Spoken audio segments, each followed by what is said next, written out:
Hola mis hermanos y mis hermanas de la clase de jóvenes y adultos de la escuela dominical. Doy gracias a Dios porque tengo la posibilidad de mandar este video para ustedes para que podamos tener la clase de hoy. Espero que muchos estén ahí. Desde aquí los miro con mis ojos por ahí y por allá.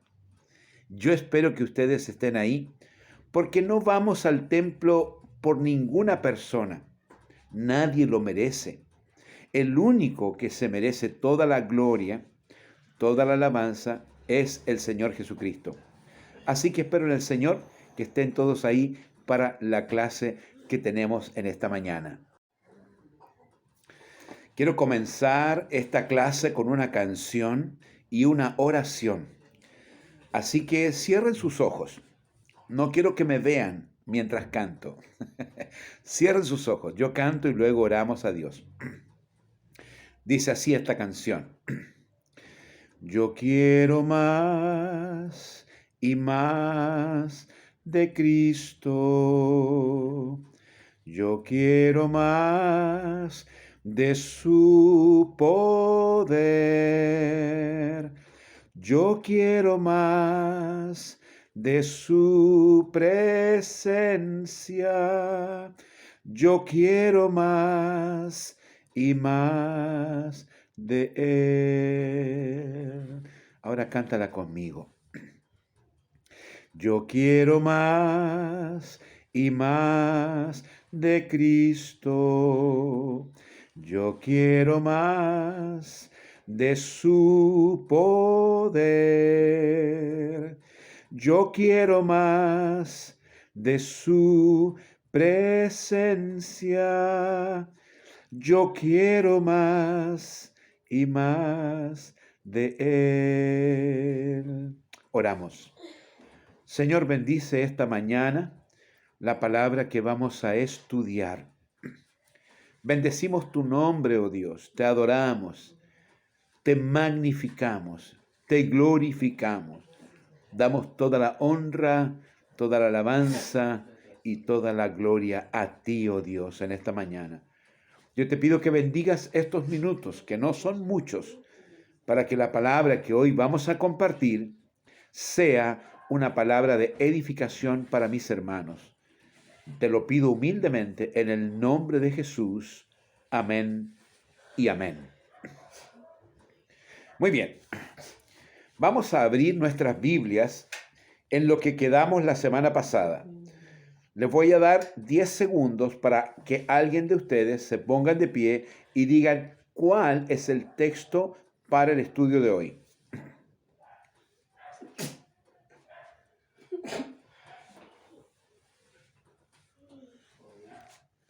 Muy bien, ¿alguien lo dijo? Espero que sí.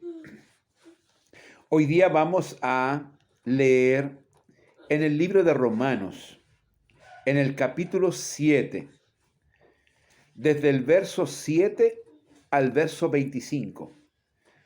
Ahí tenemos una lección que vamos a conversar hoy día.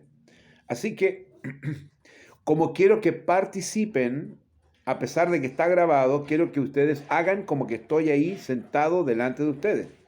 Entonces yo leo un texto y el siguiente ustedes. Así vamos a ir. Desde Romanos capítulo 7, versos 7 al 25, uno cada uno. Pónganse todos de pie, por favor. Pónganse de pie ahora. Amén. Dice la palabra así. ¿Qué diremos, pues? ¿La ley es pecado? En ninguna manera. Pero yo no conocí el pecado sino por la ley, porque tampoco conociera la codicia si la ley no dijera, no codiciarás.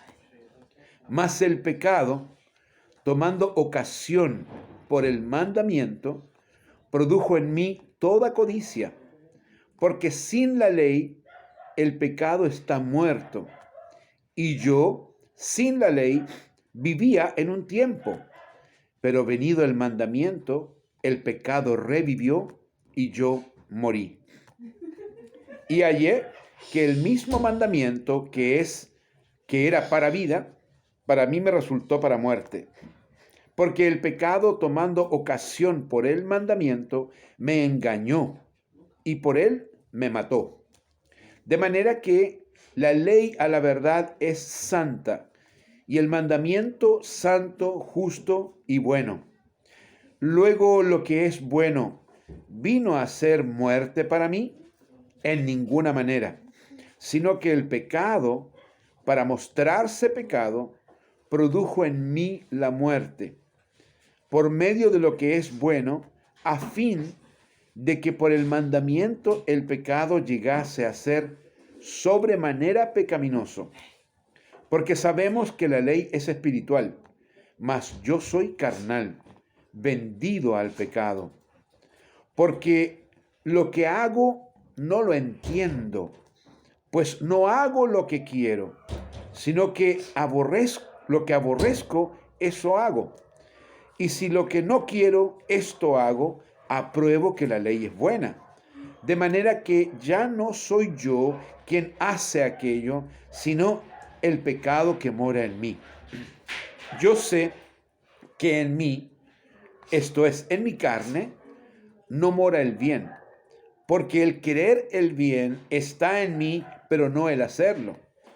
Porque no hago el bien que quiero, sino el mal que no quiero, eso hago.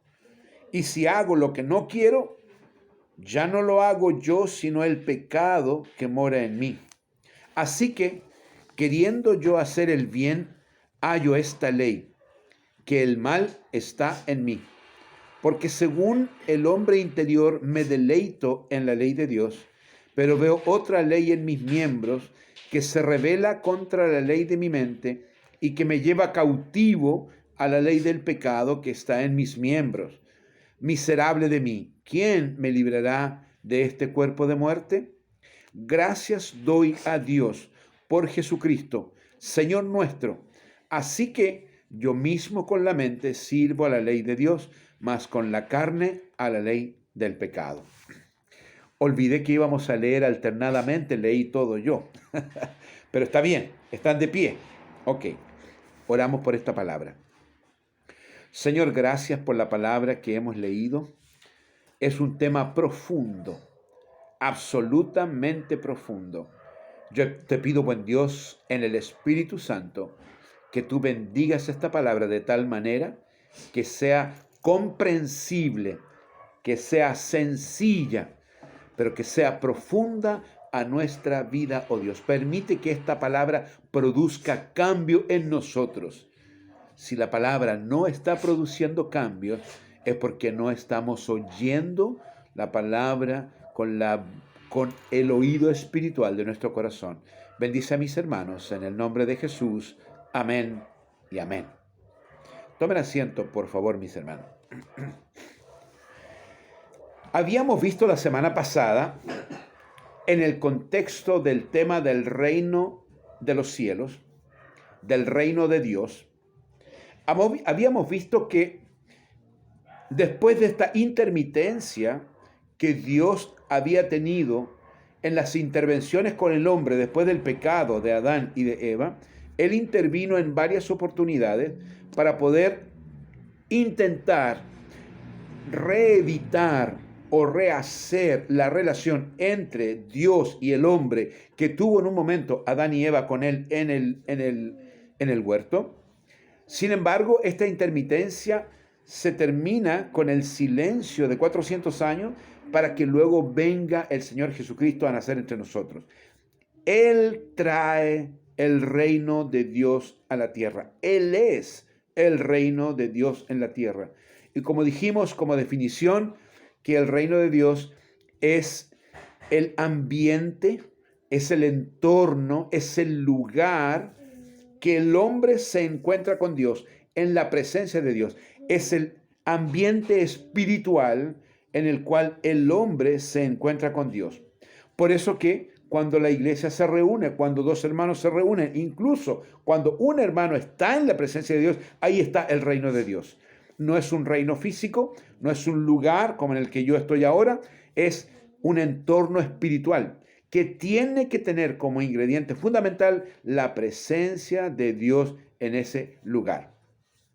También dijimos que con la venida del reino de Dios a través de Jesucristo, Él no vino a los que se suponía que eran los religiosos o los cumplidores de la ley. Él vino a aquellos que habían sido desechados. Y dije yo que, si bien es cierto, los fariseos tienen como una muy mala prensa, porque no hay mucho bueno que decir de ellos, yo creo que sí una cosa buena hay. ¿Y saben cuál es? La dije el otro día. Es que el hecho que ellos se creyeran tan buenos delante de Dios, el hecho de que ellos se sintieran tan superiores delante de Dios, hizo que el resto de los hombres se humillara porque sentían que su vida no tenía cabida en la ley de los fariseos, no tenía cabida en la vida religiosa del pueblo de Israel, y sintieron que sus vidas estaban absolutamente deplorables, hundidas, solitarias. Entonces se generan dos grupos de personas.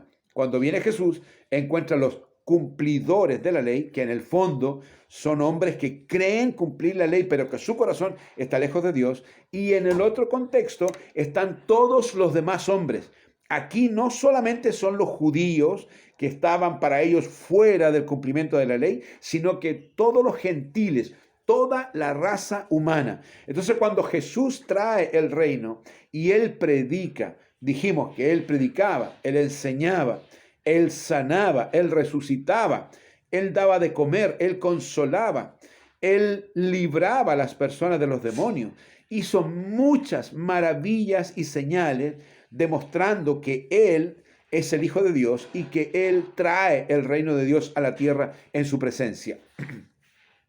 Pero vimos ahí de que lo bueno de los fariseos es que ellos tuvieron una actitud de rechazo tan grande con el resto de los hombres que el resto de los hombres no tuvo problema de reconocer la voz de Dios en Jesucristo, no tuvo problema en acercarse, en buscar a Dios con humildad de corazón hasta encontrarle. Entonces hay algo bueno. Lo bueno es que estos hombres vinieron al Señor porque escucharon la verdadera voz de Dios. Y yo creo que además todos los que no tenían que ver con la ley y que no pertenecían a esta élite, entre comillas, espiritual del pueblo de Israel, cuando oyen la voz de Dios es una voz reconocible, es una voz que les provoca una atracción, que es un llamado al corazón de las personas. Entonces ya los fariseos no tenían ninguna autoridad delante de los hombres, porque ellos actuaban, seguramente predicaban, pregonaban, oraban en las plazas, en lugares públicos o en voz alta, y se hacían superiores al resto de los hombres, así que el discurso de ellos no tenía ningún fin. Pero cuando viene Jesús y los hombres escuchan la voz del Señor, ellos saben que en Él hay una oportunidad. Esto es maravilloso.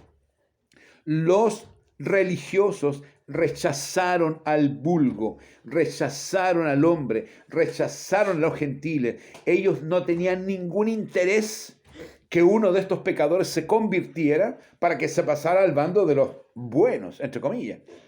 Y los pecadores no tenían ninguna alternativa de pasarse al bando de los fariseos porque estaban absolutamente rechazados y fuera de toda norma y de toda ley. Pero lo que vino a hacer Jesucristo, que es el ministerio de la reconciliación, Él vino a reunir lo que se había perdido. Es decir, el hombre y Dios se reúnen a través de la sangre de Jesucristo. Y esta oportunidad maravillosa que Jesús le dio a toda la humanidad es la oportunidad que tú y que yo aprovechamos viniendo a Jesús. Si ustedes se definieran en cuál de los grupos, en los dos grupos te encontró Jesús, ¿en el de los religiosos que se creían que eran buenos o en el grupo de los que sabíamos que nuestra vida era pecaminosa?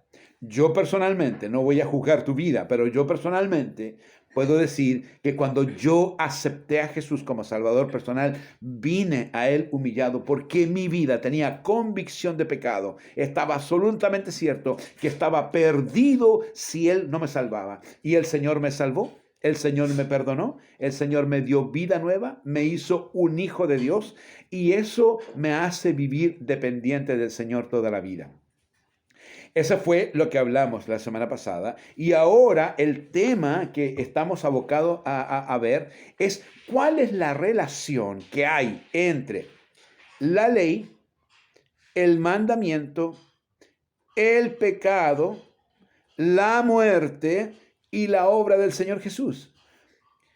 La verdad es que cuando uno lee los primeros versículos del capítulo 7 del libro de Romanos, se da cuenta que hay aquí una teología profundísima. Antes que Pablo reconozca el pecado que mora en él hace una teología en la que habla acerca de la ley, del mandamiento, del pecado y de la muerte. Es interesante. Dice aquí la palabra del Señor que la ley, que es el mandamiento, es buena, no es mala. Pero esta ley, que es buena, produjo en él la muerte. Entonces ahí empieza como un discurso un poquito complicado. ¿Cómo es esto que la ley produjo la muerte? Muy sencillo, mis hermanos, a pesar de lo difícil, muy sencillo. El pecado sin la ley obraba en las tinieblas. No sé si me entienden. Cuando el pecado obra en las tinieblas, lo hace sin que la ley lo acuse. ¿Por qué? Porque él dijo, si la ley no dijera que no codiciaréis, yo al codiciar no cometería pecado porque la ley no lo diría. ¿Me entienden? Entonces, el pecado opera en las tinieblas. No le gusta ser acusado. ¿Y qué ocurre? Cuando la ley o el mandamiento trae luz a través de la palabra de Dios y alumbra ese pecado, el que está unido al pecado muere. Por eso que Pablo dice que él no conocía el pecado sino por la ley. Entonces alguien malamente podría decir, bueno, entonces vamos a evitar el conocer la ley, porque si no conozco nada, como este refrán que dice, el que nada sabe, nada teme, si no conozco la ley, no cometo pecado, es un error, porque en estricto rigor la Biblia dice que todos han pecado y que todos están destituidos de la gloria de Dios. Entonces ya no nos podemos hacer leso de eso, no podemos de ninguna manera. Hoy día tenemos que reconocer el problema del pecado. Ahora, cuando tú descubres que algo que estás haciendo en tu vida es malo a causa de la ley, eso malo te condena y te mata. Te cuento.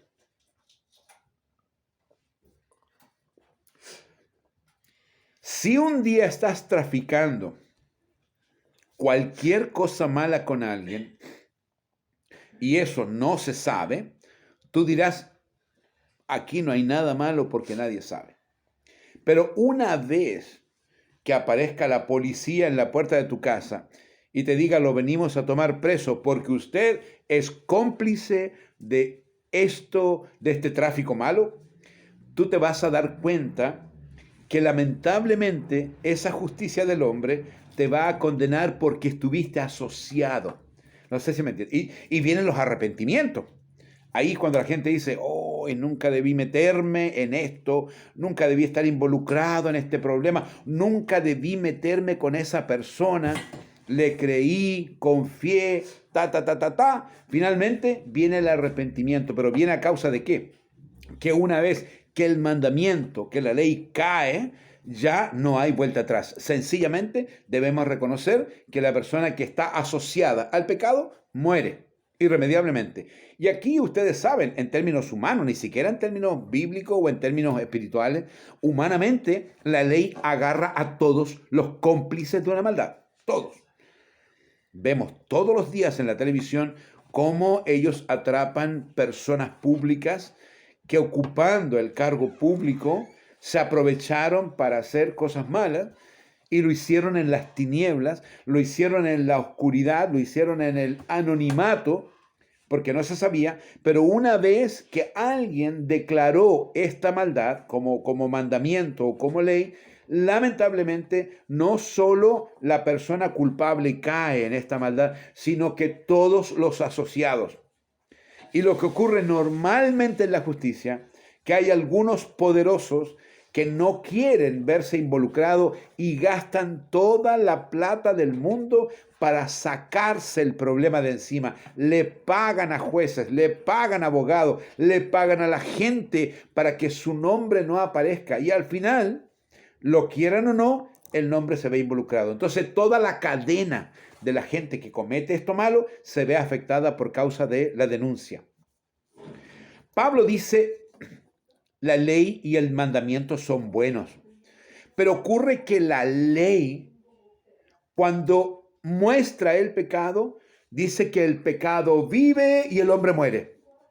Es como raro, es como decir, pero no se supone que la ley, que es la palabra de Dios, le da vida al hombre. ¿Por qué dice Pablo que el pecado vive y que el hombre muere? Es porque la ley o el mandamiento de Dios alumbra como una luz aquello que está mal. El pecado no tiene vida propia cuando no está identificado. Es como una maldad encubierta, es como esa enfermedad que nadie se examinó y está ahí, calladita, escondida, silenciosa, matando a la persona. Y al final viene un examen en el cual se descubre qué es lo que tú tienes, y cuando se descubre eso que estaba escondido, ¡poing!, aparece a la luz y se hace el protagonista de la situación, y la persona que lo tiene irremediablemente comienza a vivir un proceso muy terrible donde ya sabe que está mal, ya sabe que esto que se descubrió le provoca un mal que hasta puede llegar a la muerte. Entonces, tenemos que entender que cuando Pablo dice que cuando la ley mostró el pecado vivió y yo morí, significa que cuando la ley acusa algo que está mal, el pecado vive. No que gane, sino que vive, como que cobra fuerza. Y lamentablemente el que lo está cometiendo, ¡poink!, automáticamente muere. Ahora dice el verso 8, mas el pecado, tomando ocasión por el mandamiento, produjo en mí toda codicia, porque sin la ley el pecado está muerto. Entonces, sin la ley el pecado está muerto, pero con la ley el pecado vive. ¿Cómo es eso? Pareciera que la ley le da el favor al pecado, pero no es así. Lo que dice la palabra es que la ley denuncia el pecado. Y el pecado muerto es el pecado oculto, es el pecado que está ahí en las tinieblas, pululando y cometiendo que la persona siga metido en un lío. Entonces, cuando viene la ley y dice, no codiciarás, ocurre que cuando dice no codiciarás, este mandamiento hace que la codicia sea descubierta y vive. Vive en el sentido que aflora. ¡Boink! Y al aflorar la codicia, la persona que no sabía que era codicia, pero ahora sí lo sabe, lamentablemente por saberlo cae muerta, porque la luz ilumina el pecado y este pecado muere. Por eso que hay una relación entre la ley y el pecado, pero aquí aparece la gracia del Señor Jesucristo. La palabra del Señor dice que cuando aparece la ley, esta ley denuncia el pecado. Cuando lo denuncia, el pecado vive, como que ¡poing!, queda al descubierto, y el hombre que lo comete muere. Por eso que cuando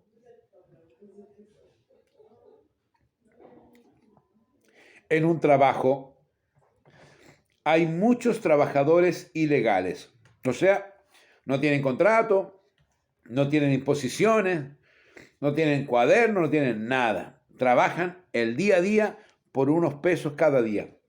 Y de repente se deja caer la inspección del trabajo en ese trabajo. Cuando se deja caer la inspección del trabajo, al menos lo que yo recuerdo en las obras de arquitectura, era impresionante cómo arrancaban los trabajadores, perdonen la expresión, arrancaban como ratones. Porque si ellos eran atrapados, no solo eran culpables, sino que el dueño de la empresa tenía que pagar una multa altísima por tener gente trabajando. Entonces, la gente hace todo lo que ve que no está condenado. Aquí quiero entrar en un tema paralelo. está el derecho público y el derecho privado. A lo mejor han escuchado esta expresión. El derecho privado dice que puedo hacer todo aquello que la ley no me prohíbe. Por eso que hay resquicios que utilizan los abogados para que la gente haga cuestiones al margen de la ley, porque la ley no las prohíbe. Entonces, el no prohibir significa voy a hacer todo lo que no prohíbe, pero que yo puedo hacer. Entonces, cuando la ley descubre que alguien está usando un subterfugio para hacer algo malo, establece otra ley, de manera que eso malo, ¡poing!, se declare culpable. Eso tiene el derecho privado. El derecho público dice, yo puedo hacer solo aquello que está escrito que yo puedo hacer. Y aquí el cristiano, no sé cuál es tu caso, pero el cristiano también cae espiritualmente en esto de la ley pública y la ley privada. ¿Cómo es eso, pastor? Un cristiano que utiliza el concepto del derecho privado en las cosas espirituales comienza a hacer todo lo que está en el filo de lo que la Biblia prohíbe. Y comienza a justificar de que la Biblia no lo dice claramente, que la Biblia no es tan específica, por lo tanto, como no lo es, yo lo hago. Y finalmente utilizan la estrategia del derecho privado para que su vida personal nunca se vea comprometida y sean, como entre comillas, inocentes. Y a pesar de que están haciendo algo malo, busquen el resquicio para ponerlo bueno. Eso es pésimo. Entonces, y el otro lado es que los cristianos deben utilizar el concepto del derecho público, que es decir, solo hacer lo que la palabra de Dios nos autoriza y nos indica hacer. No busques hacer algo que puede no ser culpable, porque en el fondo estás pecando. Estás buscando hacer una cosa resquiciosa que no corresponde. Sigue la palabra del Señor diciendo en el verso 9. Y yo sin la ley vivía en un tiempo, pero venido el mandamiento, el pecado revivió y yo morí. Eso es lo que ocurre cuando uno tiene conciencia de pecado. Por eso es que cuando vivimos en Cristo, estábamos igualmente condenados, pero no lo sabíamos. Vivíamos como pajaritos, como mariposas, flotando en un ambiente absolutamente falso. Y el hombre hoy día no quiere oír la voz de Dios porque sabe a través de su conciencia que esa voz de Dios lo va a acusar tarde o temprano. Así que se hace el loco nomás. Se hace el loco y no quiere. ¿Se han fijado cuando en forma chistosa alguien le quiere decir algo a otra persona y la persona no quiere escuchar y se tapa los oídos y dice así como lero, no te escucho? Es una tontera, ¿verdad? Pero es un juego que se usa mucho y a veces el hombre, aún convertido, no quiere saber todo lo que Dios le tiene que decir y prefiere vivir en la ignorancia porque sabe que su vida está al margen, sabe que su actuar está al margen y sabe que si lee la palabra y escucha la palabra del Señor, se va a dar cuenta claramente de que Dios no quiere eso para él o para ella y lamentablemente ocurre lo que dice aquí. Por el mandamiento revive el pecado y la persona muere. Ahora, Dios no quiere la muerte de las personas, pero es el pecado el que lleva a la muerte de la persona. Entonces la pregunta es, en tu vida puedes hacer lo que tú quieras. Puedes hacer con tu libre albedrío lo que tú quieras. Pero debes saber tú que igualmente, lo sepas o no lo sepas, si no tienes el perdón de Jesucristo, si no tienes la gracia salvadora del Señor Jesús en tu vida, lamentablemente con todo vas a ser condenado. Así que muy importante entender, mis hermanos, de que en esta en esta inocencia o en este ¿cómo digo? Falso conocimiento, no te hagas el leso. No debemos hacernos el leso. Por el contrario, debemos asumir toda la responsabilidad para que Dios obre en nuestra vida y nos ayude. Ahora, vuelve a reconocer Pablo de que la ley a la verdad es santa y el mandamiento santo, justo y bueno. La ley y el mandamiento son como la ley y la ordenanza. La ley es la declaración de intenciones y la ordenanza es el detalle de lo que tienes que hacer con la ley.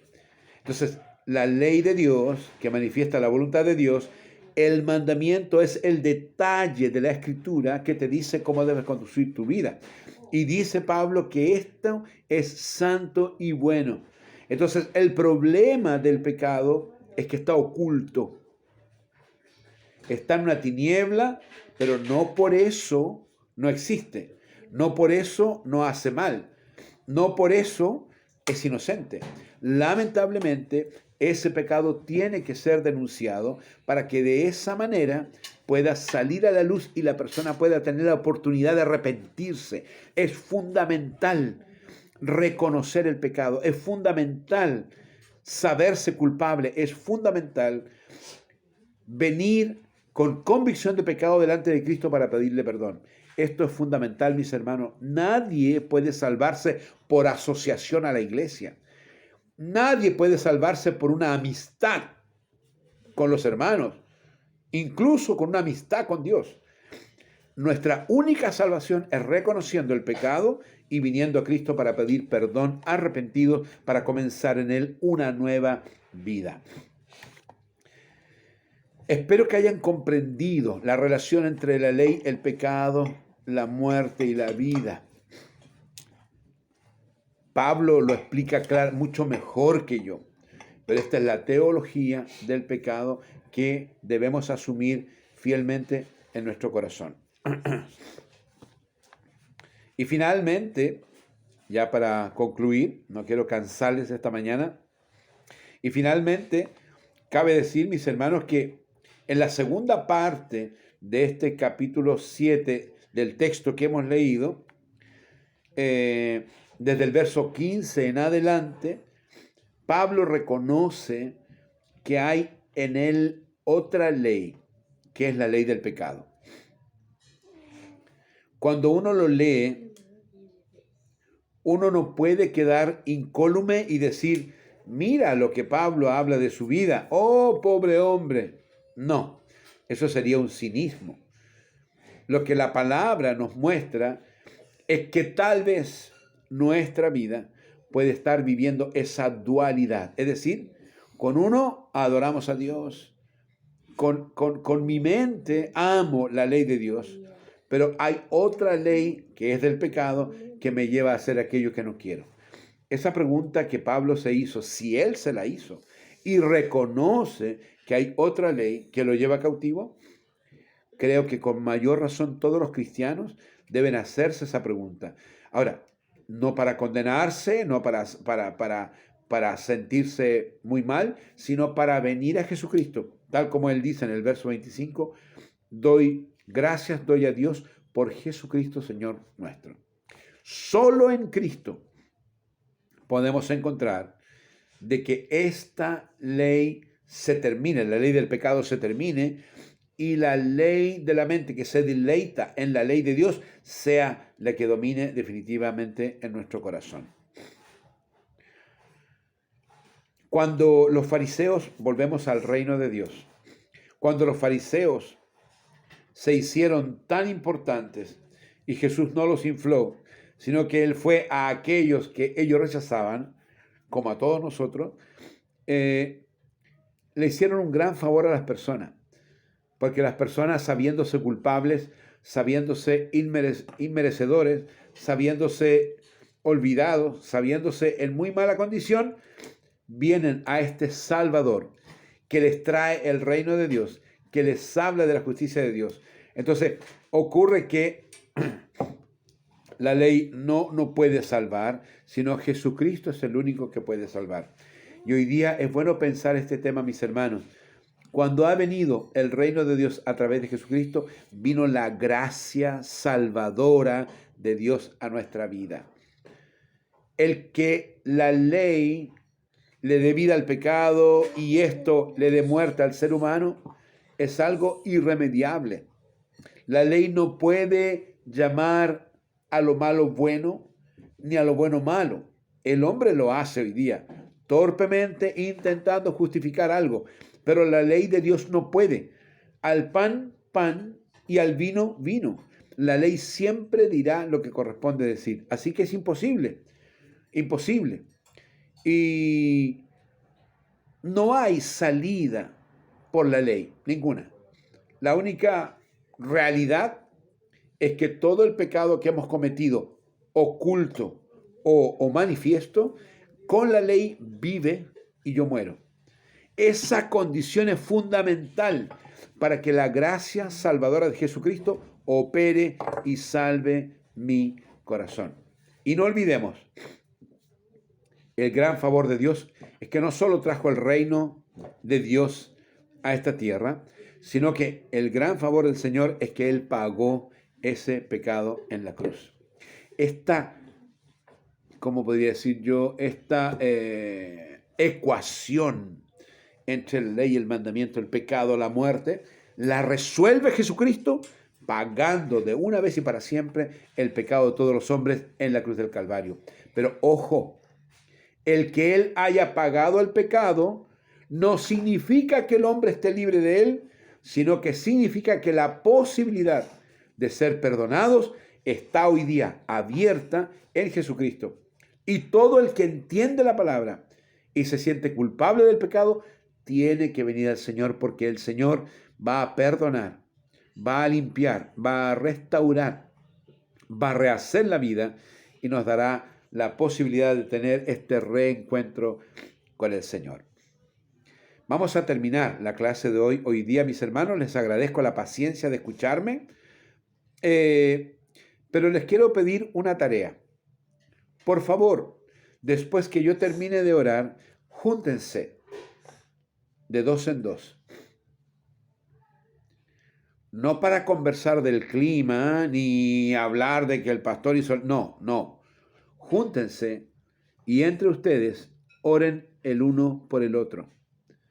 Porque yo sé que hay necesidad. Y esta necesidad pasa por contar qué está pasando en mi vida, cómo me siento espiritualmente, y oren por la vida espiritual del otro. Y así terminen la clase de hoy. Amén. No olviden hacerlo. Vamos a orar. Señor, te doy gracias por la clase de hoy. Te doy gracias por los hermanos que están ahí detrás de esta pantalla mirando. Yo te pido en el nombre de Jesús que bendiga sus corazones y que le ayudes a entender que el reino de Dios se ha acercado en la persona de Jesucristo y que esta ecuación mortal que es la ley, el mandamiento, el pecado y la muerte, se resuelve únicamente en la gracia del Señor Jesucristo. Bendice, oh Dios, a todos los hermanos que están aquí y bendice el culto que vendrá en algunos minutos para que tu gracia se derrame abundantemente sobre cada uno de ellos. Gracias, Señor, por esta clase de escuela dominical. Bendecimos tu nombre en el nombre de Jesús. Amén y amén. Que alguien se encargue de la ofrenda, de cerrar con una oración, pero reúnanse de dos en dos y oren uno por el otro para que la gracia del Señor obre todo en sus corazones. Que Dios les bendiga, mis hermanos. Un abrazo para ustedes. Chao, chao desde San Javier. Adiós. Dios les bendiga.